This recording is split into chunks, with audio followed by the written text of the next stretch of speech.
Taste the Daily.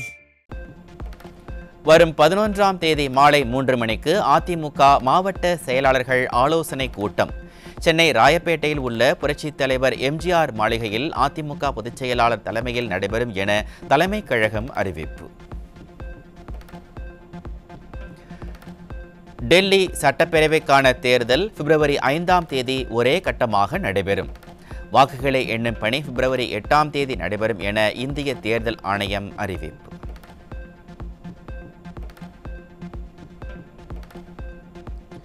Erode கிழக்கு தொகுதிக்கான இடைத்தேர்தல் பிப்ரவரி 5ஆம் தேதி நடைபெறும்.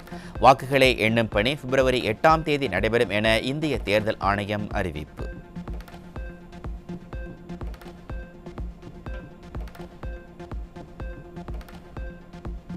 காட்பாடியில் உள்ள கதிர் ஆனந்திற்கு சொந்தமான கிங்ஸ்டன் கல்லூரியில் அமலாக்கத்துறை சுமார் 17 மணி நேரம் சோதனையில் பென்டிரைவ், ஹார்ட் டிஸ்க், முக்கிய ஆவணங்கள் பறிமுதல் என தகவல்.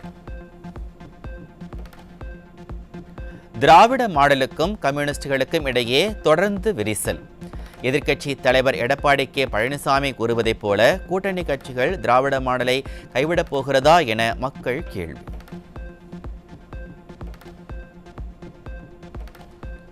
தினம் திராவிட மாடலின் நிர்வாகத்தை விசிக மற்றும் கம்யூனிஸ்டுகள் தொடர்ந்து சாடி வரும் நிலையில் 220 போகிறதா?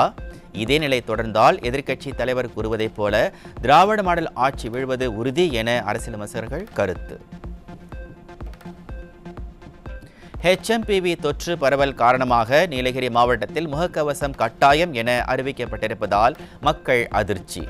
வெளிநாடுகளிலிருந்து வரும் நபர்களை முறையாக சோதனை செய்யாமல் நீலகிரிக்கு மட்டும் முகக்கவசம் கட்டாயம் ஏன் என திமுக அரசுக்கு மக்கள் கேள்வி. விருதுநகர் மாவட்டம் ஸ்ரீவில்லிபுத்தூரில் 11ஆம் வகுப்பு பள்ளி மாணவர்களுக்கு பாலியல் தொல்லை அளித்த தலைமை ஆசிரியர் போக்சோவில் சிக்கினார். திராவிட மாடல் ஆட்சியில் ஒழுக்கத்தை கற்பிக்க வேண்டிய ஆசிரியர்களே ஒழுங்கீனமாக நடந்து கொள்ளும் அவலம். சென்னை புளியந்தோப்பு பகுதியில் 13 வயது சிறுமி பாலியல் வன்கொடுமை செய்யப்பட்ட வழக்கில் அதே பகுதியைச் சேர்ந்த பெயிண்டர் சிக்கினார். ஸ்டாலின் ஆட்சியில் காவல்துறையின் அலட்சிய போக்கால் பெண் குழந்தைகளுக்கு பாதுகாப்பு இல்லாத சூழல் நிலவுவதாக பெற்றோர்கள் வேதனை. சென்னை அண்ணா நகரில் 10 வயது சிறுமி பாலியல் வன்கொடுமை செய்யப்பட்ட வழக்கில் குற்றவாளிக்கு ஆதரவாக செயல்பட்ட பெண் காவல் ஆய்வாளர் கைது. ஸ்டாலின் ஆட்சியில் உச்சநீதிமன்றம் வரை சென்று போராடினால் மட்டுமே நடவடிக்கை எடுக்கப்படுவதாக மக்கள் விமர்சனம். திருப்பத்தூரில் ரோந்து பணியில் ஈடுபட்ட காவல் உதவி ஆய்வாளரின் கன்னத்தில் அறைந்த 2 சிக்கினர். திமுக ஆட்சியில் காவலர்களுக்கே பாதுகாப்பு இல்லாத நிலை இருப்பதாக மக்கள் வேதனை. திருவண்ணாமலை மாவட்டம் ஆரணியில் விவசாயிகள் குறைதீர் கூட்டத்தில் மனு அளித்தாலும் அதிகாரிகள் நடவடிக்கை எடுப்பதில்லை. திறனற்ற ஸ்டாலினின் திமுக ஆட்சியில் விவசாயிகள் வஞ்சிக்கப்படுவதாக குற்றச்சாட்டு.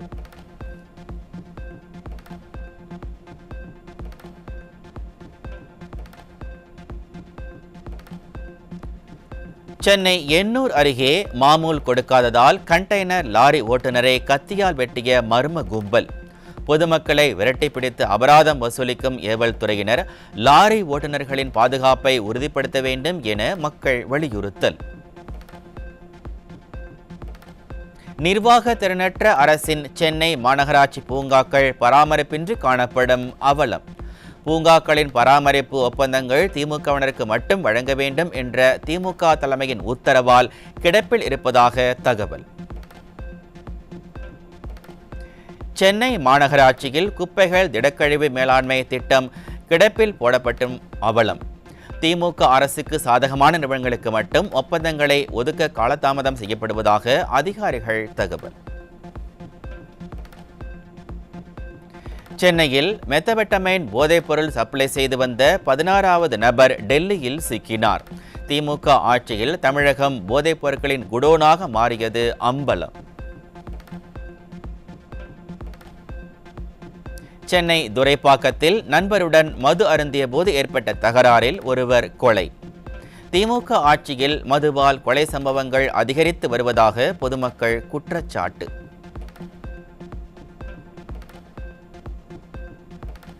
ஆம்ஸ்ட்ராங் கொலை வழக்கில் முதல் குற்றவாளியான தாதா நாகேந்திரன் வீட்டிலிருந்து 30 பட்டாக்கத்திகள் பறிமுதல்.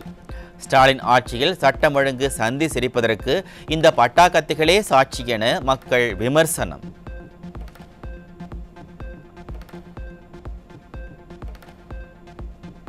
கோவை மாவட்டம் கிணத்துக்கடவில் சமூக வலைதளம் மூலம் போலி லாட்டரி விற்பனை செய்து மோசடி செய்த இளைஞர் சிக்கினார். ஸ்டாலின் ஆட்சியில் மோசடி பேர்வழிகள் சுதந்திரமாக மோசடியில் ஈடுபடுவதாக மக்கள் வேதனை. சென்னை திருவொற்றியூரில் ஆன்லைனில் லாட்டரி விளம்பரத்தை நம்பி பணத்தை இழந்த நபர் தூக்கிட்டு தற்கொலை. ஸ்டாலின் ஆட்சியில் ஆன்லைன் மோசடி ஆசாமிகளின் எண்ணிக்கை அதிகரித்து வருவதால் பல குடும்பங்கள் சீரழிந்து வருவதாக மக்கள் வேதனை. கள்ளக்குறிச்சி அருகே பட்ட பகலில் வீட்டின் பூட்டை உடைத்து 3 லட்சம் ரூபாய் கொள்ளை. ஸ்டாலின் கட்டுப்பாட்டில் உள்ள காவல்துறை தியான நிலையில் இருப்பதால் கொள்ளை சம்பவங்கள் தொடர்கதையாகி வருவதாக குற்றச்சாட்டு. திருவள்ளூர் மாவட்டம் திருத்தணி முருகன் கோவிலில் குடிநீர் இன்றி பக்தர்கள் அவதி. அறநிலையத்துறையின் கட்டுப்பாட்டில் உள்ள கோவில் நிர்வாகம் கும்பகர்ண தூக்கத்தில் இருக்கிறதா என மக்கள் கேள்வி. கள்ளக்குறிச்சி அரசு மருத்துவமனையில் ஜெனரேட்டரில் திடீர் தீ விபத்து. திமுக ஆட்சியில் அரசு மருத்துவமனை முறையாக பராமரிக்காதே இது போன்ற சம்பவங்களுக்கு காரணம் என மக்கள் குற்றச்சாட்டு. தூத்துக்குடி மாவட்டம் தென்கரை குளத்தில் பழுதடைந்த கதவணைகளால் வீணாக வெளியேறும் தண்ணீர். ஷட்டர்களை சீரமைத்து தண்ணீரை சேமிக்க வேண்டும் என திமுக அரசுக்கு விவசாயிகள் வலியுறுத்தல். திருவள்ளூர் அருகே வீட்டு மாடிக்கு சென்ற பெண் மின்சாரம் தாக்கி பரிதாபமாக உயிரிழப்பு. வீடு அருகே செல்லும் மின் வயரை அகற்றாத மின்சார வாரியத்தின் அலட்சியமே காரணம் என மக்கள் குற்றச்சாட்டு.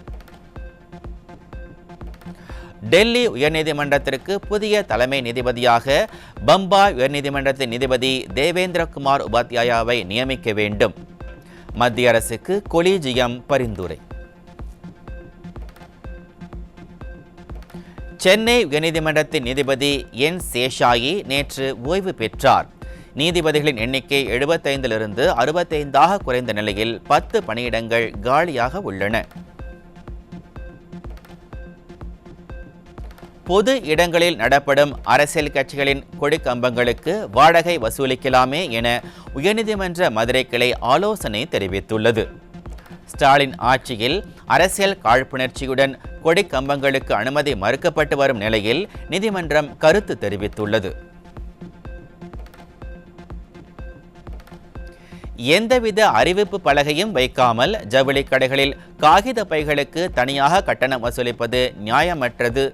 சென்னை வடக்கு மாவட்ட நுகர்வோர் குறைதீர் ஆணையம் அதிரடி உத்தரவு.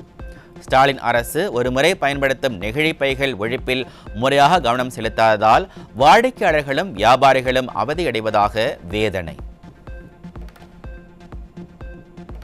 திருநெல்வேலி அருகே வேளாங்கண்ணியிலிருந்து திருவனந்தபுரம் சென்ற ஆம்னி பேருந்து கவிழ்ந்து விபத்துக்குள்ளானது. ஆம்னி பேருந்து கவிழ்ந்த விபத்தில் ஒருவர் உயிரிழந்த நிலையில் காயமடைந்த 35 பேர் மருத்துவமனையில் அனுமதி. ஸ்பேடெக்ஸ் திட்டத்தின் கீழ் விண்ணில் ஏவப்பட்ட 2 செயற்கைக்கோள்கள் நாளை இணைக்கப்படுவதாக இஸ்ரோ அறிவிப்பு. ஸ்பேடெக்ஸ் டாக்கிங் நிகழ்வு திட்டத்தை நாளை காலை 8 மணி முதல் பார்க்கலாம் எனவும் இஸ்ரோ அறிவித்துள்ளது.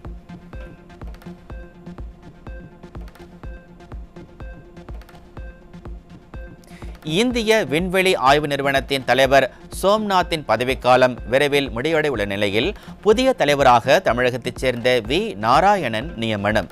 இஸ்ரோவின் புதிய தலைவராக வரும் 14ஆம் தேதி நாராயணன் பதவியேற்பார் என தகவல். இந்திய பிரதமர் 10 ஆண்டுகளுக்கு பிறகு 2 நாள் பயணமாக இலங்கை செல்ல இருப்பதாக தகவல். தமிழக மீனவர்களின் பிரச்சனைகளுக்கு தீர்வு காணும் பயணமாக அமையுமா அல்லது வழக்கமான விளம்பர பயணமாகவே இருக்குமா என மீனவர்கள் கேள்வி. குஜராத் மாநிலம் கட்ச் மாவட்டத்தில் சுமார் 540 அடி ஆழ்துளை கிணற்றில் தவறி விழுந்த 18 வயது இளம்பெண் உயிரிழப்பு. ஆழ்துளை கிணற்றிலிருந்து 33 மணி நேர போராட்டத்திற்கு பிறகு உயிருடன் மீட்கப்பட்ட இளம்பெண் மருத்துவமனையில் சிகிச்சை பலனின்றி உயிரிழந்ததால் சோகம். இந்தியாவில் HMPV தொற்று பாதிப்பு எண்ணிக்கை 7ஆக உயர்ந்துள்ள நிலையில் நோய் தொற்று குறித்து கண்காணிக்க வேண்டும் என மத்திய அரசு அறிவுறுத்தல். தொற்று பரவல் குறித்து கண்காணிக்குமாறு மாநில சுகாதாரத்துறை அதிகாரிகளுக்கு அறிவுறுத்தப்பட்டுள்ளது.